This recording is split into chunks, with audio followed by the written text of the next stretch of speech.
Roof replacements are full of obstacles, so what should you do to decide if you actually need one? By the end of this video, you'll know some reasons why you may want a roof replacement, including the age of your roof, the damage it's sustained, and if you're getting ready for a sale.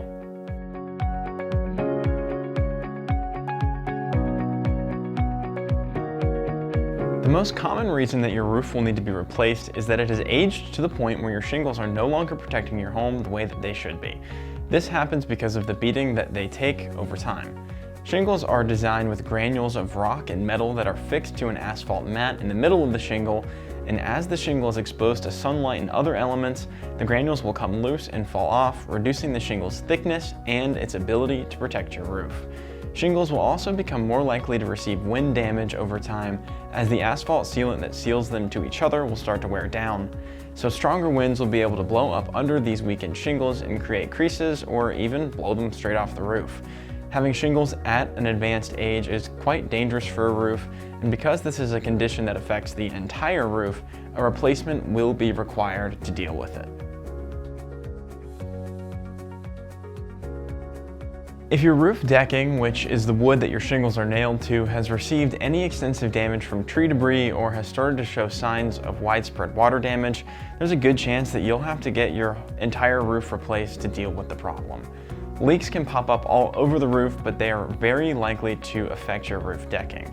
Your decking is the first place that water goes after it infiltrates your roofing system, and the water damage will show in dark patches in your attic. To fix the decking, all of the leaky materials above it will have to be torn off, and then the whole sheet of decking replaced in order to ensure that it won't happen again. If this damage is confined to a small area, you might be able to get by with just a repair and replacing that section of shingles. However, if the damage is more widespread or in a couple of different areas, getting a roof replacement is going to be worth considering, especially on an older roof. Like we talked about earlier with the age of your roof, damage that occurs as a result of a hailstorm or high winds can often lead to a roof needing to be replaced. Hail can dent, punch holes in, and crack shingles, and while wind may blow up underneath them, potentially knocking them off your roof or causing creases that are both ugly to look at and more likely to let water through. Storms that cause this level of damage can create significant issues with the entirety of your roof rather than just one specific area. So that will increase the likelihood that you'll need a roof replacement to solve the problems at hand and prevent future damage.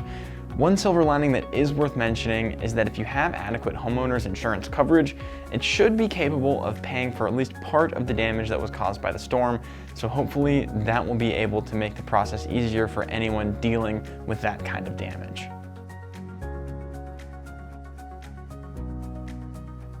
As with all things, building codes change over time.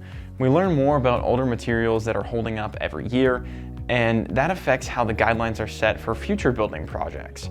If your home was built or your last roof was installed a couple of decades ago, there's a pretty strong chance that codes and laws have changed to the point where your house might no longer be up to par. For example, we recently replaced the roof on a house where the entirety of the decking needed to be replaced, not because it was all damaged, but because it was thinner than the modern building code allows, and the old decking would not have been able to support the weight of the newer, stronger shingles. So if you want to get back up to the code, whether it's for insurance purposes or selling the house, you'll want to get the roof replaced to match what the laws in your area ask for now. Experienced local roofing companies should have the knowledge of your city or county codes and the ability to bring the building up to code the right way. And last but certainly not least, a driving factor that you may have to get a roof replacement could be wanting to increase the value of your home before selling it. As anyone who's bought a house knows, the last thing that you're going to want to do after that whole process is finished is to start a major home renovation project. As a result, a fresh roof replacement can make a home much more attractive to potential buyers, and it will just be one more project that they won't have to do for at least a few decades after moving in. Additionally, it can also protect you from the buyer asking for more concessions to fix the roof after you've gone through much of the selling process. Now that you've learned some of the reasons for getting a roof replacement, I hope you're starting to feel more confident in taking the next steps in your roofing process. Thanks so much for watching. We'll see you next time.